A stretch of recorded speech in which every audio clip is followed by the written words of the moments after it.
Alors bonsoir à toutes, bonsoir à tous.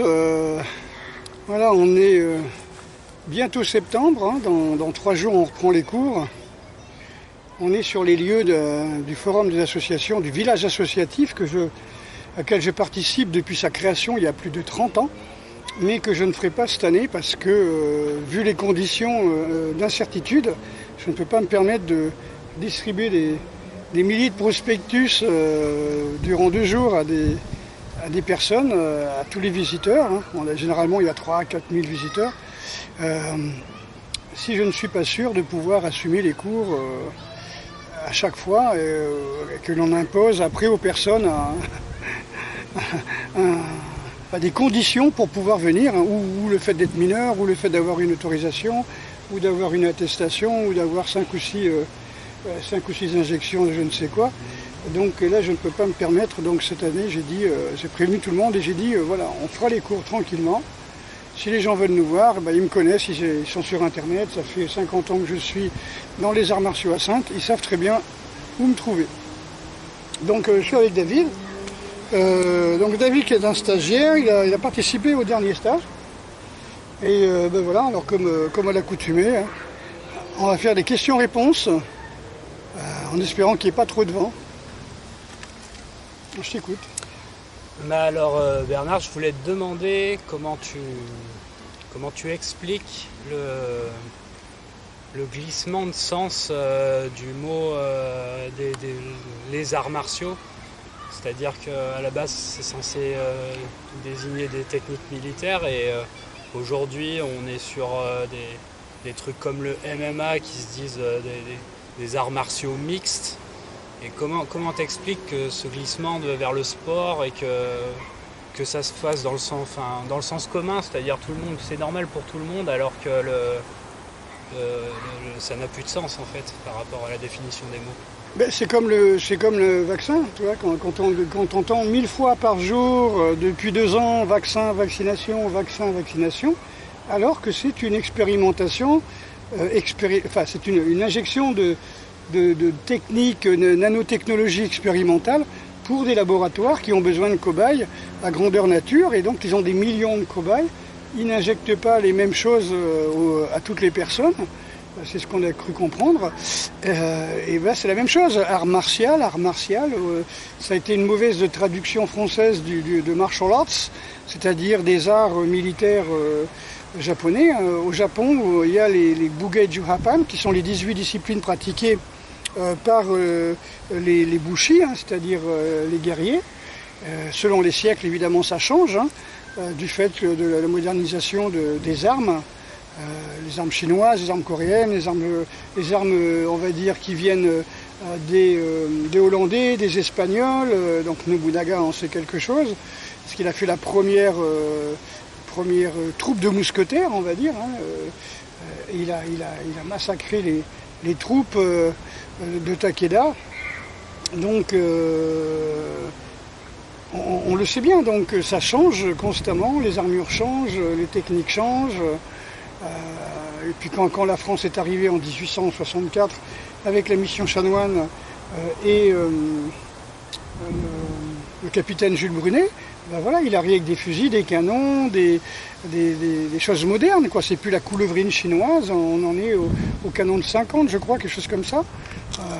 Le fusil Jean Chassepeau, le revolver Perrin. Donc on est quelque chose d'une armée moderne, et là ils abandonnent les armures et toutes ces choses-là, plus personne n'en voulait.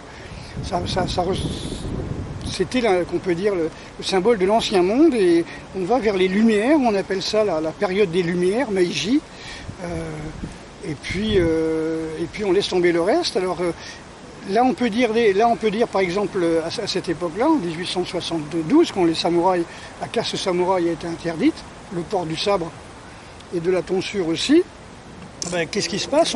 Là, à cette époque-là, on est dans une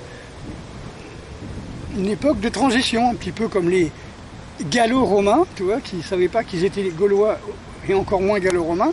C'était des Celtes, hein, que par exemple ici on avait des Celtes centons, hein, les Santoni, et les gens, voilà, ils étaient centons, point. Ils étaient pas Gaulois. Quand les soldats romains sont arrivés, Voilà, ils ont été désignés comme Gaulois, mais ils ne savaient même pas qu'ils étaient Gaulois, quoi. Alors quand en 1870, à l'époque de Napoléon III, on désigne les Gallo-Romains, voilà, on ne dit pas les Brito-Romains, on ne dit pas les Ibéro-Romains, on ne dit pas les Germanico-Romains, mais on dit les Gallo-Romains. C'est quand même un truc quand même extraordinaire. Ben là c'est pareil pour les arts martiaux.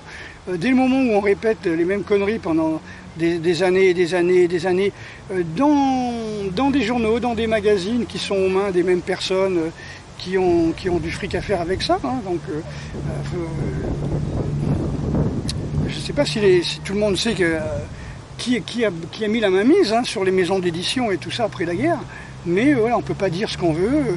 Et une fois qu'ils ont décidé que ça s'appelle comme ça, ben voilà, c'est inscrit en bibliothèque du Grand Orient de France, et à partir de là, ben, ils n'ont pas le droit de contrarier d'autres frères de loge. Alors voilà, ça s'appellera arts martiaux.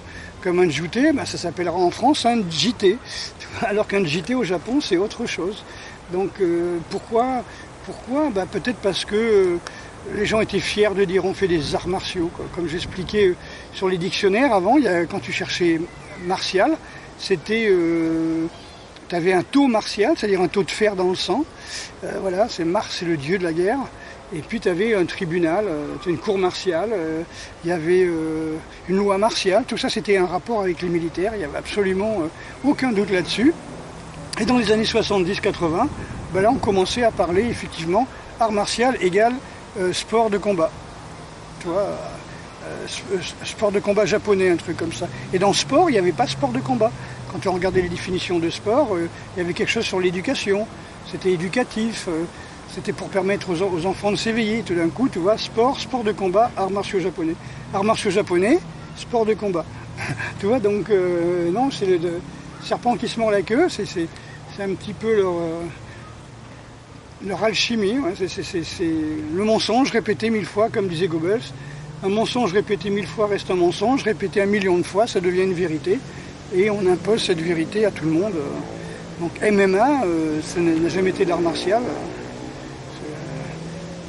Les arts martiaux modernes, oui, AMM, oui, mais MMA, non.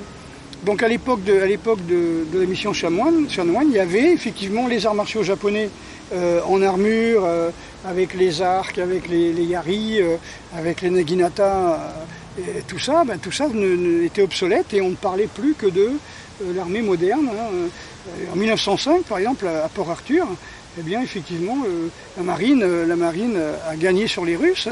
La marine qui était, on va dire, chapeautée par un amiral français, puisque à l'époque, entre 1870, on va dire, et 1900, bah, tous les grands stratèges japonais venaient dans les écoles militaires en France, quoi.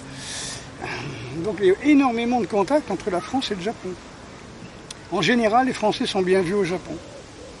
En général. Mais voilà, donc je pense que c'est un abus de langage. Comme maintenant on dit qu'un homme peut être enceinte, on ne dit plus une femme. Dans le lexique LGBT, la femme n'existe pas. C'est une personne porteuse d'un utérus. Donc, tu vois. Mais cependant, par exemple, ça va jusqu'en Angleterre où lors d'une Gay Pride, disons, on ne dit plus une Gay Pride maintenant. On dit une marche des fiertés. Durant une marche des fiertés, ils ont viré toutes les lesbiennes. Parce que les lesbiennes portaient atteinte à l'image des hommes qui ont décidé d'être des femmes. Tu vois, donc, et oui, ils avaient un vrai modèle de femme devant eux, ça les gênait. Donc même dans leur mouvement, ils arrivent à se tirer sur la gueule, etc. Alors moi, je ne m'inquiète pas trop. Là où je m'inquiète, c'est quand on me prend la tête, quand des gens qui ont 15-16 ans là, sur Facebook, etc., font des trucs soi-disant pour s'occuper des arts martiaux et qui ne connaissent rien dans les arts martiaux. Ils ne parlent que de sport, de combat. Et puis ils te parlent de Miyamoto Musashi et du karaté, des machins comme ça, quoi. Comme karaté, bushido n'a rien à voir, si ce n'est que les deux sont des termes modernes du XXe siècle. Mais voilà, c'est des contes pour enfants, des trucs comme ça. Dès le moment qu'on a été complètement séduit par l'orientalisme, parce qu'il y a eu à l'époque, en 1800 des poussières, il y avait l'orientalisme. Ensuite, début du XXe siècle, il y a eu le japonisme. Tu vois, et donc c'est là que Jigoro Kano est arrivé en Europe. et un mille judo, et comme il le dit lui-même, il a fait le judo pour que les gens aient une bonne image du Japon et achètent des produits japonais. Donc c'est une opération commerciale, pas forcément un truc, si tu veux, pour développer un sport, puisque de toute façon il n'y avait pas de sport au Japon au départ. Le Kano a fait de son jujitsu qu'il avait créé, un jujitsu Kano, il en a fait un sport, un judo sportif, en s'inspirant de la lutte, évidemment, de la lutte gréco-romaine de l'époque, lutte libre, et de la lutte gréco-romaine. Mais c'est lui qui a copié les Français, c'est lui qui a copié l'Occident. Et d'ailleurs, comme disait Jean-Charles Juster, hein, les katas, les compétitions de kata qui arrivent dans les années 70-80, même en Occident ou en France, ou même au Japon, c'est noté comme le patinage artistique. Le kendo est noté comme l'escrime, à la touche. Le judo, c'est comme la lutte, il faut mettre les épaules par terre. Qui a décidé ça? Ça a été décidé ça à l'époque certainement des Grecs. Hein. Quand un adversaire était par terre sur le dos, on pouvait l'embaucher. Voilà. Donc je pense que c'est un abus de langage, tout simplement. J'aurais une autre question sur comment est-ce que tu... Parce que souvent, les gens qui pratiquent les arts martiaux, ils parlent d'efficacité des techniques. Pour toi, l'efficacité d'un système ou d'une technique, ça se base sur quoi en fait? Tout dépend de ce qu'on appelle technique. Au Japon, on dit une habilité. Waza, c'est plutôt, ou même jutsu, c'est plutôt une capacité, une habilité. Donc c'est être capable de. Par exemple, quand tu parles de jujutsu, c'est être capable d'être dans la non-résistance. Ce sont des exercices. On te parle du judo de l'esprit. Hein, on va dire par exemple le kokoro no judo. En fin de compte, le judo de l'esprit, c'est-à-dire tu discutes avec quelqu'un, tu cherches jamais à le contrarier, un petit peu du Carnegie, toi. Dale Carnegie, on ne cherche pas à le contrarier, et puis on essaye, de chercher des ouvertures et tout ça pour gagner notre débat. Et en fin de compte, pour Jigoro Kano, c'était ça aussi, le judo, c'est une façon d'éduquer les gens à ne pas se crisper, à ne pas vouloir sans arrêt combattre. Et il disait, en fin de compte, les séances de judo, c'est pour mettre en pratique, dans le monde physique, vraiment, toi, c'est des travaux pratiques. Ah, tu me pousses, hop, je te laisse pousser, je tire, tu tires, je te pousse. Je cherche où est le déséquilibre, comment casser la structure. Voilà, donc ça, on va dire, c'est l'efficacité du judo. Après, l'efficacité, je ne sais pas, par exemple, du karaté, dans un sport où on n'a pas le droit de toucher, où il faut s'arrêter, je ne sais pas, ça revient à une sorte d'escrime de points, où tu marques des points à la touche, puisque à part Kyokushinkai, on va dire, il n'y a pas de KO. Ensuite, je sais pas moi, l'efficacité de quoi? De l'aïkido, ce truc de sabre, il n'y a plus de combat au sabre. L'efficacité d'un art martial, c'est d'abord de rester en vie, que le pratiquant reste en vie le plus longtemps possible. Je parle des gens qui font de... Bruce Lee est mort à 32 ans, un truc comme ça. Je prends l'exemple en musculation, énormément de gens sont morts avant d'avoir 60 ans. Mike Menzer, qui était l'homme le plus parfait, on va dire, que le monde culturiste ait porté, il avait eu 300 points sur 300, quoi, tu vois, en culturiste, c'est énorme. C'est la perfection même, il est mort à 50 ans, quoi. Il s'est couché, il est mort, quoi. Donc ça, c'est pas des pratiques de santé, vous voyez, je veux dire, la pratique déjà d'un sport, c'est pour la santé, hein, pour garder la santé. Toute activité physique ne doit pas nous nuire, non nocere, là aussi, tu vois. Et puis l'art martial, c'est pour t'apprendre à survivre. Donc si tu es vivant au bout de 30 à 40 années de pratique et que tu n'as toujours pas des genoux en plastique, des hanches en plastique et des épaules en plastique, eh ben c'est bien, toi. Moi ça fait 50 ans que je pratique et je ne me suis pas du tout économisé. Je regardais mes vidéos, je ne me suis pas économisé même à 50 ans ou même en 60 ans. Les dernières vidéos d'acrobatie, j'ai 62 ans, quoi. Toi là j'en ai 65. On a eu 2 ans de Covid, donc évidemment j'ai pas eu l'occasion de faire grand chose en dojo ou en acrobatie, mais j'ai bien l'intention de reprendre les acrobaties. Voilà, donc le truc c'est... Il faut pouvoir, par le travail énergétique, par la diététique, par la méditation, par la non-résistance, arriver à faire des choses, voilà, être au maximum de tes capacités. Voilà, arriver à être souple, mais dans une conversation, quand tu as raison, tu as raison. Ça c'est clair. Je vais pas, comme disait le professeur Raoult, on va pas se forcer à être con pour donner raison à des crétins, quoi.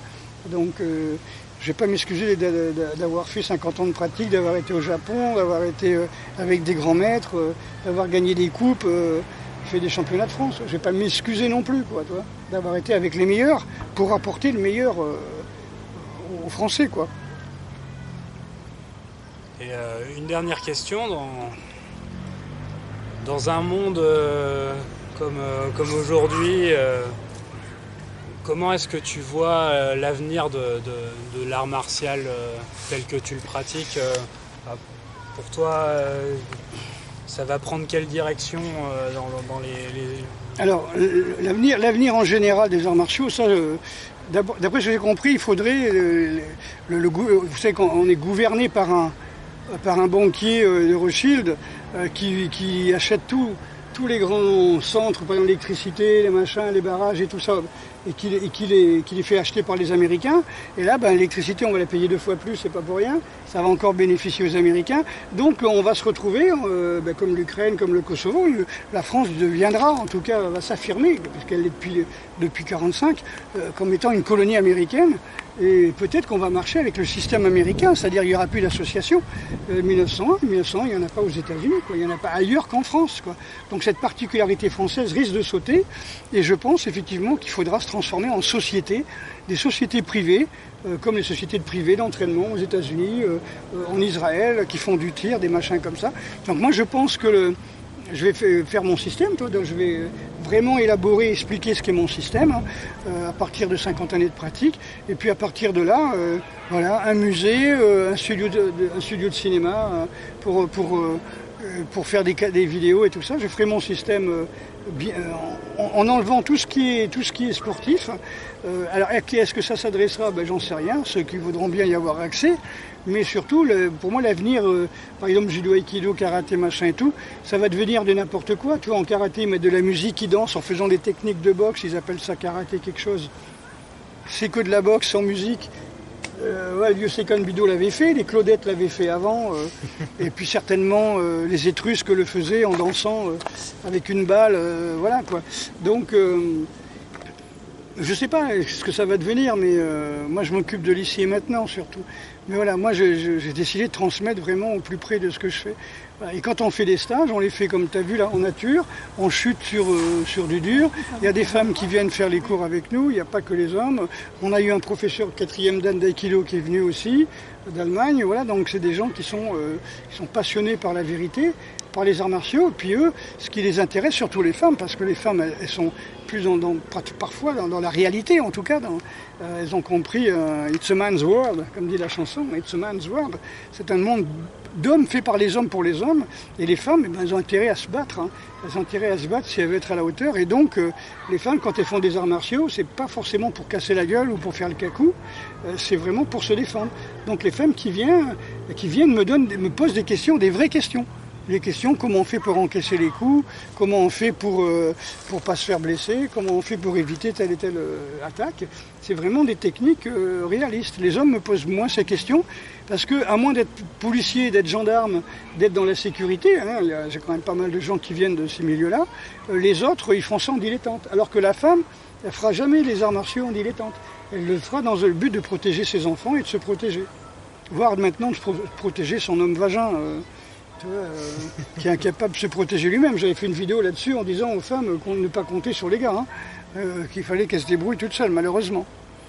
À moins de trouver un gars costaud, mais maintenant, les gars costauds, ils meurent à 40 ans, bourrés d'anabolisants, et ils ne bondent plus à 25 ans parce qu'ils ont pris des stéroïdes à 17 ans, quoi, pour faire des trucs internet, là, comment on appelle ça, des chaînes sportives, du fitness. Voilà, ils deviennent impuissants. Bon, enfin, voilà, donc... Et quelque part, ton système, il est là aussi pour protéger les individus de ce genre d'influence. Après, les gens, ils sont influencés, voilà, ils s'influencent comme ils veulent. Tu vois, moi j'y peux rien, tu vois. Quand j'ai commencé mon site internet, c'était il y a plus de 10 ans, je me souviens, 12 ans je crois, il y a 12 ans, le site qu'on m'a fait sauter.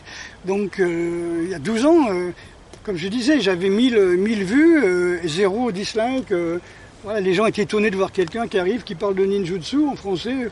Il n'y avait pas grand monde qui parlait d'arts martiaux. Il y avait pas, il y avait, je sais même pas si Roper c'était là. Enfin, comme il s'appelle, Thibaut Inchette n'était pas là. Enfin, il y en a plein qui n'étaient pas là il y a 12 ans.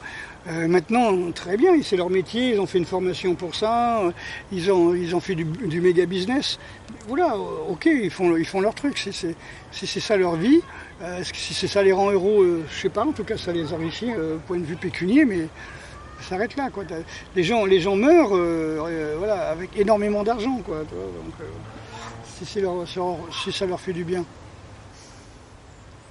Donc, moi, mon système, c'est vraiment, voilà, ça s'adresse à ceux qui veulent vraiment se protéger.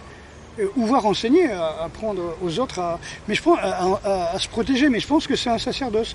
On ne se réveille pas un matin en disant, tiens, là, le bon prof de karaté ne veut pas me filer un 3e dan, je vais aller voir Bordas, ou je suis nul en judo, tiens, je vais aller voir Atsumi, comme certains ont fait dans les années 80.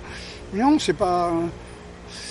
Je sais pas, on n'est pas les poubelles du monde entier, quoi, des arts martiaux, quoi. Pas Pôle emploi. Voilà. Non, mais voilà, il faut... Moi, je veux montrer des choses intéressantes à des gens qui sont intéressés et pour qui c'est pas des gens sérieux qui veulent étudier l'histoire, l'origine des systèmes que j'enseigne. Pas des rigolos qui font ça juste pour impressionner les filles. Ou dire il faut transpirer et puis après on prend une bonne bière et puis après on va faire un petit sauna et puis non, un bon McDo, non, on est loin de tout ça, quoi. Parce que ça y fait, hein, ça y fait énormément. Voilà. Et ben voilà. Ok, bah écoutez, j'espère que c'est pas trop longue, hein, parce que ça met trop de temps à charger après. Et puis je vous souhaite une bonne soirée, j'espère que ça vous aidera. Et je vous dis à bientôt, peut-être je ferai des stages en septembre. Je vais peut-être faire un stage en septembre pour mon anniversaire, la fin septembre, le 26. Venez les bras chargés de cadeaux. Et puis ne vous inquiétez pas, voilà. Je pense que vers le 26 septembre, voilà, je ferai un stage de 4 jours. Allez, à bientôt les amis.